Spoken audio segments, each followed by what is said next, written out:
Hi, David here. I wanted to do a quick video about thermoformed Sintra panels. I did an interest thread and there was a lot of people who had different questions there, so hopefully I can explain a little bit about the pros and the cons to using Sintra body panels. Someone who might want to use Sintra body panels as an option is someone who doesn't have a 3D printer, someone who is maybe doing their BB-8 on a polycarbonate sphere where the club panels won't be the same exact size, so you want something that's going to be the size for your sphere. There's a lot of other reasons. They're a lot thinner than the current club panels. My panels are 3 millimeters thick. And with that, there's some advantages to them and there's some disadvantages. Some of the advantages is that it's pretty cheap. You can do it by yourself. You can get the panels made very quickly as opposed to having to print them out and have, hundreds of hours of printing time, then sanding, filling, sanding more, filling more, painting, all that. Sintra, basically, when it's formed, here's a blank. It comes out super smooth, so you can just etch the details, put some paint on, and it's good to go. I actually made a full set of body panels in 2.5 days right before Star Wars Celebration. They were very rushed, but it goes to show that you can make a good set of panels in a relatively short time. So some of the cons to Sintra is, let me back up. One of the things that's really good and why I chose Sintra for my body panels was I wanted something that I could thermoform to the size of my sphere, but I also wanted to have the details inside the panels. I didn't want to use decals. I didn't want to just paint a 2D painting on. I wanted it to actually have, ridges and indentations just like the real panels do. And Sintra is something that's very easy to etch lines into.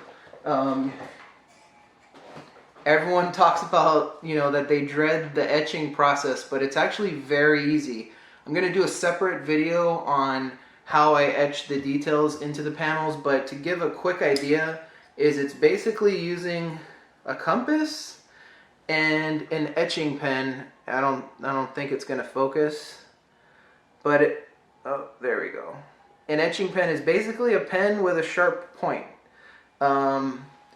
Using a ruler and a compass, you can basically get every shape you need without having to do anything by hand. All the circles are exact circles. All the lines are straight lines. I'm not freehanding anything, so you don't need any drawing ability. It's as easy as tracing the outlines on paper. So it's very easy. Again, I'll do a more in-depth video on specifically etching the details, but it's one of the reasons why I went this route. The con to that is it's easy to etch the details in, but it's also easy for this stuff to get dents. Now, not just rolling around normal is it going to get all banged up, but occasionally if there's a small piece of debris on the floor, or if you're rolling it in some gravel, which I wouldn't recommend anyway, but over time you will get nicks, you will get little tiny dents. I'm going to show you some of my first pair. These were the first panels I ever did, and it was my first time doing everything. So these panels were greatly improved upon on my latest ones, but I took one of my old ones just so you can see. These are a year old. He rolled around a lot on these, and again, I don't know if it's gonna adjust. Okay, there we go. But you can see there's, a little dent here. A lot of that is weathering that you see. There might be some little dents. For the most part, it looks the way it does from a bad paint job, bad etching, because I didn't have a good technique at the time. But as far as dents and actual damage from rolling over stuff, it's pretty minimal. But again, it is something that over time there will be little nicks and stuff like that. Nothing that's going to affect the wheels rolling on top, unless you get a really big gash. I should also mention that these panels were never sprayed with any sort of clear coat. I always knew that I was going to do them over, so I never bothered to spray a protective coat on them. I feel like that would greatly increase their life and keep them safe even more. So I would highly recommend spraying a clear coat on panels you did. But that's really the only drawback. That and you're not going to get 100% accuracy like you would with a 3D printed panel. With that being said, if you take your time and do things the right way, you can probably do panels that will look much better than mine. Again, I did these in 3 days, rushing before Star Wars Celebration. I was doing them at like 5 in the morning a lot of times, so I wasn't taking my time. So I think someone with a little more patience can probably do some panels that are just about movie accurate. It really depends on you and the time you're willing to put into it. Alright, so let me talk about how they're mounted. So this is on a 20-inch polycarbonate sphere. This sphere is really beat up. I've had it for over 2 years. I have a 7-inch hole cut, and this is carpet tape, which I'm using to put the panels on. So these panels don't actually have any screws holding them in. They're just carpet taped on, and you can go ahead and glue them. Gluing them will hold them on stronger, but the carpet tape I found is a nice option. It's extremely thin. It's thinner than a sheet of paper, but it has an extremely strong bond, just as much as glue does, except if you do want to switch a panel or you need to do some kind of maintenance where you need to remove a panel, it's easier. You can peel it off. It takes a little bit of work, but you can get it off a little easier than if you glued it. Some people have asked if you could screw it on, using like a club frame. I will say that my hatch is screwed on, but there's a few things. One is I'm using 8 screws, and basically, I don't know if you can see, but these holes, I have holes drilled, and they're countersunk, so when the screws go in, they sit flush with the top. Now, again, I have 8 screws, so that distributes the weight. I'm not sure if 4 screws on the circles and 3 screws on the panels would hold them on. I haven't tested it.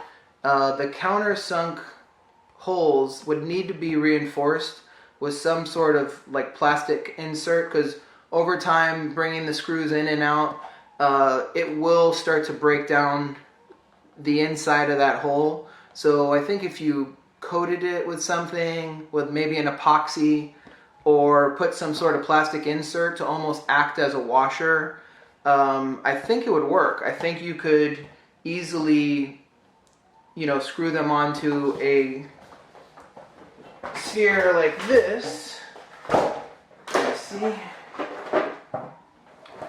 You could do something like this and actually have them screw into the spots. Again, I haven't tested it, I haven't tried it myself, but I think if you reinforce the countersunk areas, then it could work. While I have this out, let's talk about other things that you can have these panels on. So, like I said before, they do have some flex to them.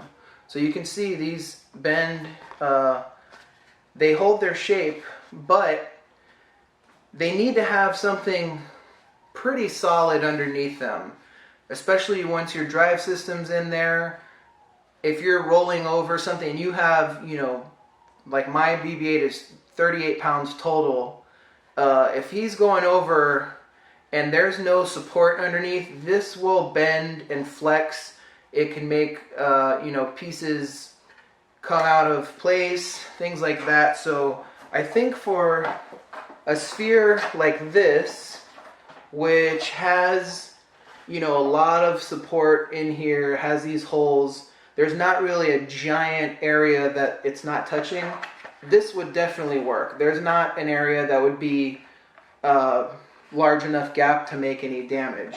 Now let's say, for instance, you didn't have this hybrid sphere, you had, let's say, the Carrie Christie sphere or any of these where the circle panels are just a set of two individual ribs going across. So that would leave this whole area open, all four of the sides open with just a rib support.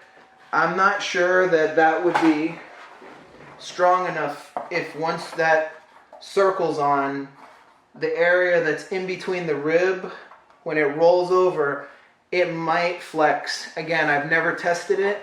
Hopefully I can get some panels sent out to some people who can test it, who have those kinds of spheres.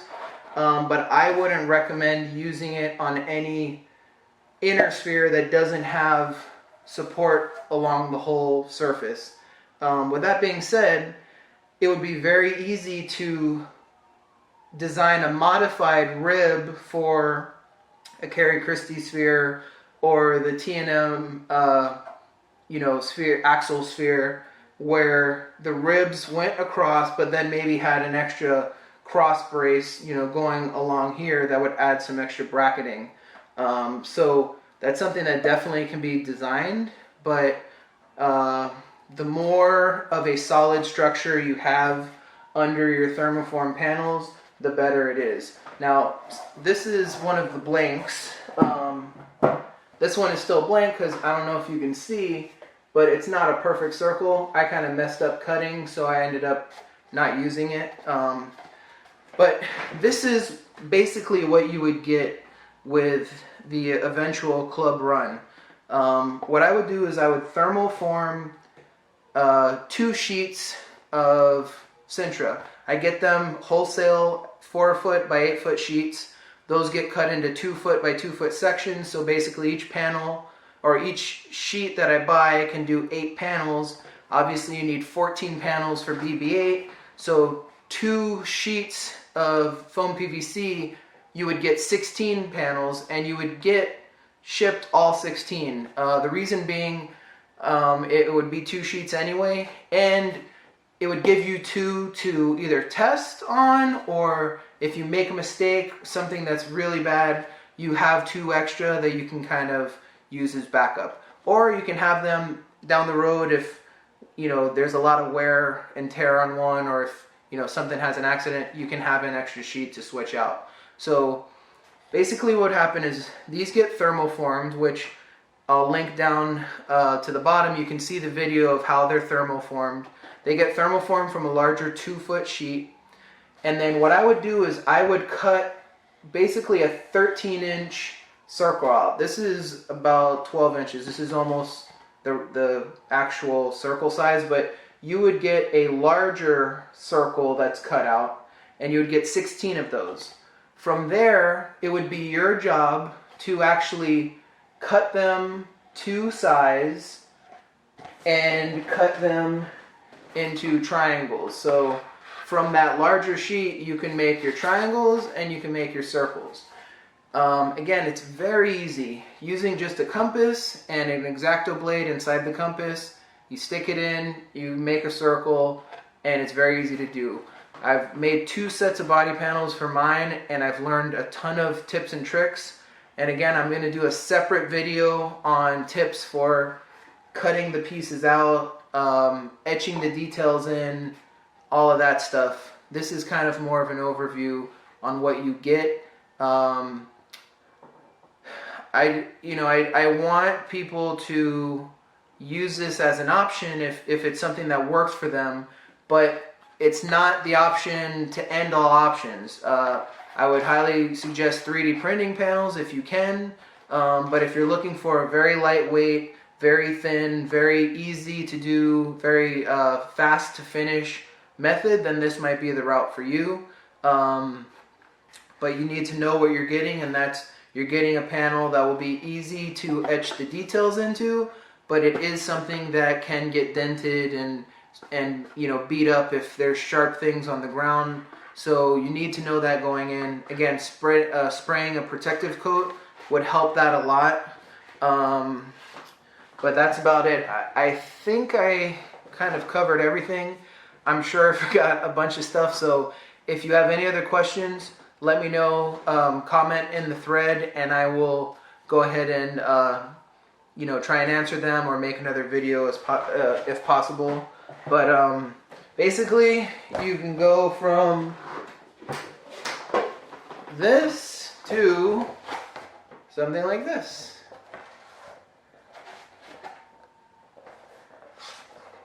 All right. So till next time.